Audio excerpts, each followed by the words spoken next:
Hi, welcome to Ladang Adin Channel. Okay, selamat datang kembali. Kali ni aku nak berkongsi tentang penyakit musim, FMD.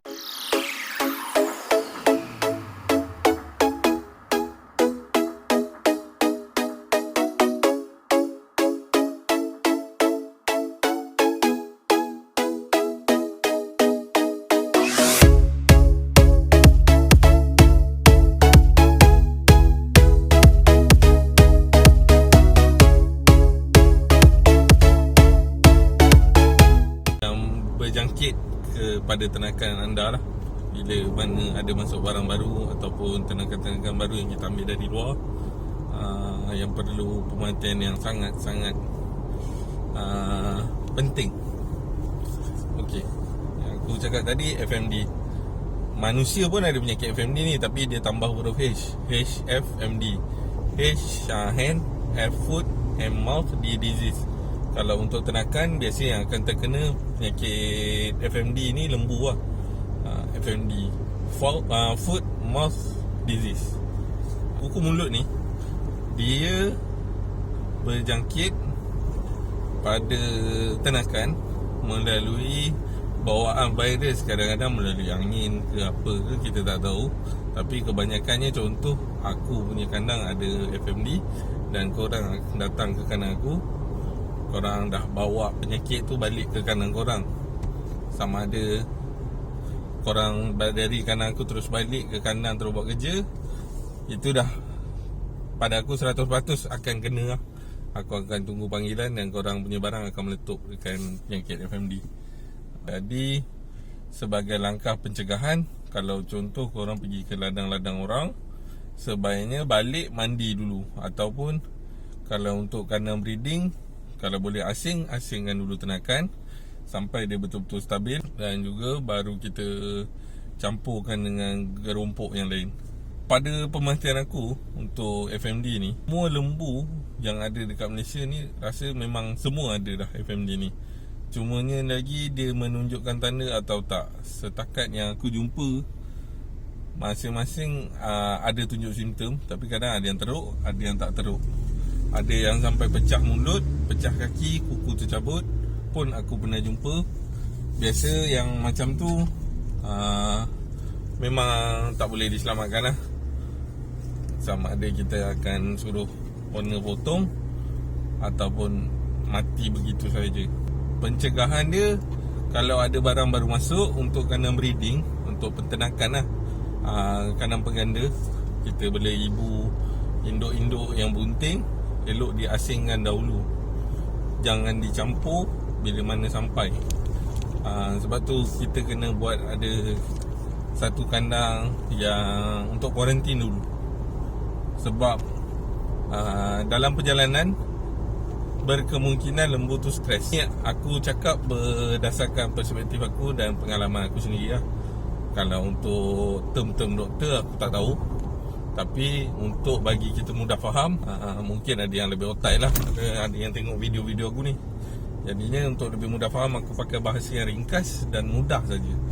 Jadinya kita sambung yang tadi, lembu dalam transportation, hantar contoh dari kandang di Sabak Penam, hantar ke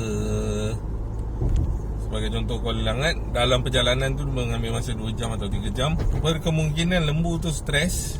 Jadinya sampai je ke kandang yang penerima, FMD tu boleh spark ataupun dia boleh menunjukkan tanda, sebab lembu tu betul-betul stres. Jadinya benda tu, walaupun kita dah vaksin pada kandang penghantar, kandang pembeli, penjual tu, bila sampai ke kandang penerima, yang biasa aku jumpa dalam 10, 2 atau 3 mesti ada tunjuk tanda yang FMD tu dah meletup lah. Tapi pada aku benda tu, selagi mana kita nampak simptom atau tanda tu awal, masih boleh dirawat lah dengan mudah. Sama ada kita akan cucuk ubat ataupun buat disinfektan kandang, ataupun kita gabungkan dulu sekali. Untuk cara aku, kebiasaannya aku akan cucuk dan disinfektan kandang, kita gabungkan dulu sekali. Ada sesetengah tempat yang aku bertanya, dia ada cara tradisional dia yang bermacam-macam cara. Aku tak sangkal benda tu Walaupun cara aku dah betul dan boleh pulih, dan bila ada otai-otai lain yang bagi tahu kau guna cara ni, aku terima pandangan dia orang. Kita, pengalaman orang tu berbeza-beza. Jadi dia cakap pakai ubat ni, aku teruskan je lah. Mana yang aku rasa dah betul aku buat, baik, aku teruskan dahulu.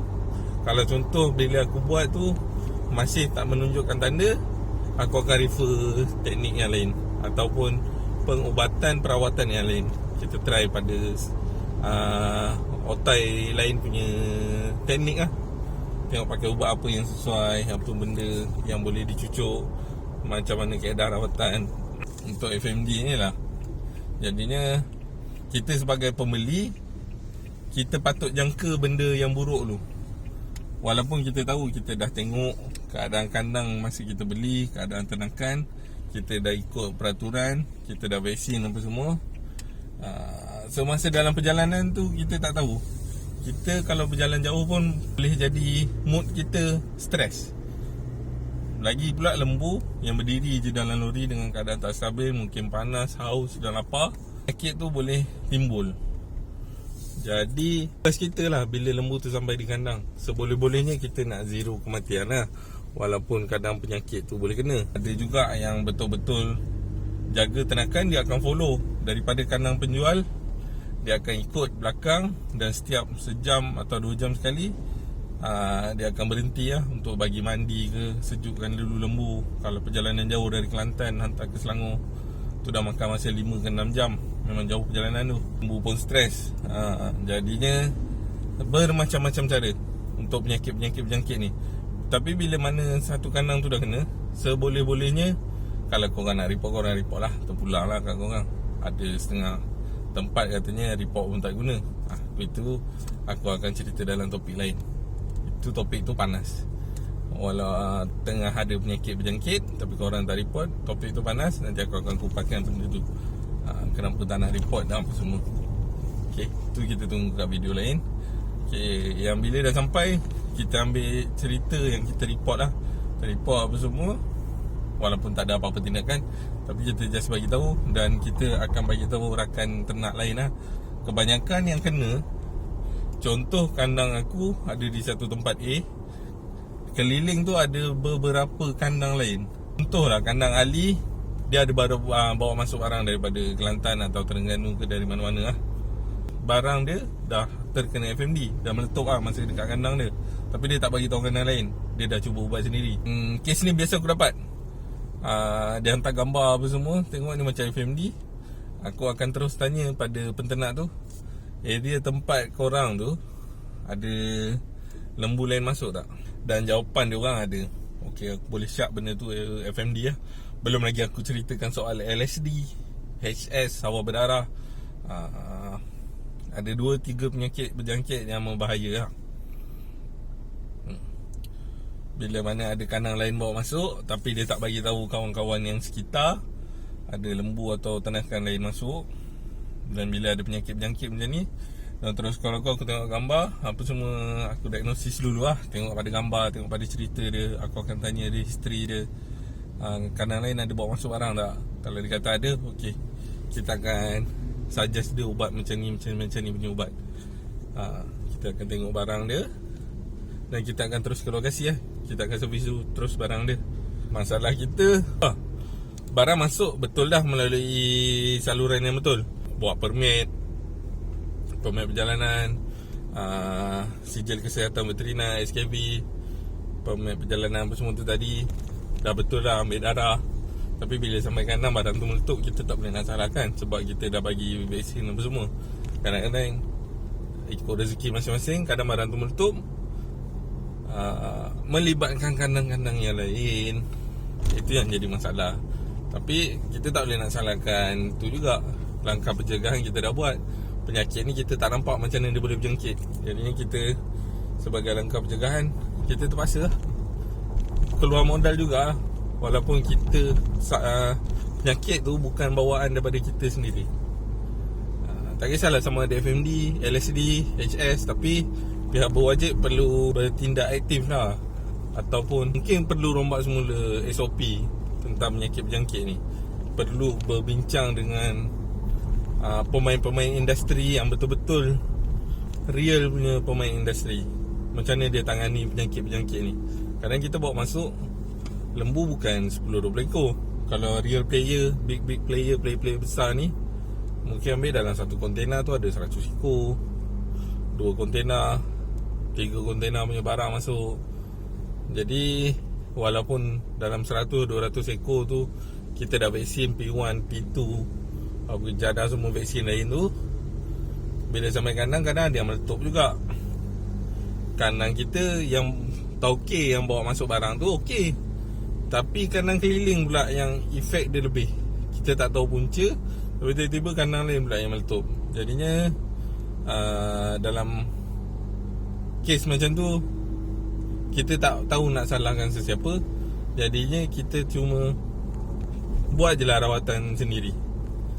Terpaksa keluarkan modal lagi untuk kita buat rawatan. Jadinya untuk SOP penyakit berjangkit ni, jabatan dah buat betul lah, cuma perlu dipengemaskan lagi lah untuk semuanya. Right. Mungkin topik ni aku dah macam mana, dah berceraru kot aku sembang sekejap masa topik ni. Tapi tujuan dia, tujuan utama dia pasal penyakit berjangkit lah. Macam mana kita nak mengawal penyakit berjangkit tu. Kita belum nak rungkai permasalahan daripada kita sendiri, kanan lain ataupun jabatan. Jadinya langkah pencegahan yang kita boleh buat adalah kita perlu diagnose penyakit tu seawal mungkin. Asal ada nampak tanda-tanda yang mencurigakan, kita terus diagnose. Mana yang kita boleh rawat, kita cuba rawat dulu untuk kawalan penyakit berjangkit ni. Dia sangat bahaya untuk player-player baru. Kalau player lama mungkin dia steady lagi. Aku bercakap konteks lembu kandang. Nanti kan ada yang pula yang kata lembu jinak lah, apalah. Aku cakap berkenaan dalam konteks lembu dan kandang. Kalau lembu lepas ladang tu, itu dah bercerita untuk kawalan penyakit berjangkit yang lain pula. Sebab kawalan penyakit berjangkit untuk lembu ladang tu berbeza. Walaupun bendanya sama, tapi prosedur dia berbeza. Right. Untuk penutup, selalulah kemas kandang, disinfektan, cuci. Walaupun lembu ke kambing kita ada dalam 5 ke 10 ekor, tetaplah jaga kebersihan, cuci kandang dan disinfektan 2 atau 3 hari sekali sebelum kita bermodalkan untuk buat rawatan lain. Andai kata kita melawat kandang orang yang kita baru kenal atau tak yakin akan kesihatannya, eloklah balik daripada kandang tu, kita tukar baju terus. Tukar baju, mandi, baru kita pergi ke kandang kita, demi menjamin kesihatan ternakan kita sendiri. Kalau tak, kita sendiri yang payah, yang susah. Nanti korang akan panggil aku juga untuk berawatan. Jadinya itu adalah sikit rezeki untuk aku yang korang kongsi bersama. Betul. Alright. Nak buat rawatan, potong kuku, buat AI, boleh Roger. Nanti aku bagi link dekat description. Alright. Satu Malaysia kita pusing, InsyaAllah. Yang bersetuju dengan segala perkiraan kos, apa semua, kita akan sampai. Kita akan set masa untuk korang. Bila korang lapang, aku akan sampai ya. Alright. Jangan lupa like, share dan subscribe. Adios.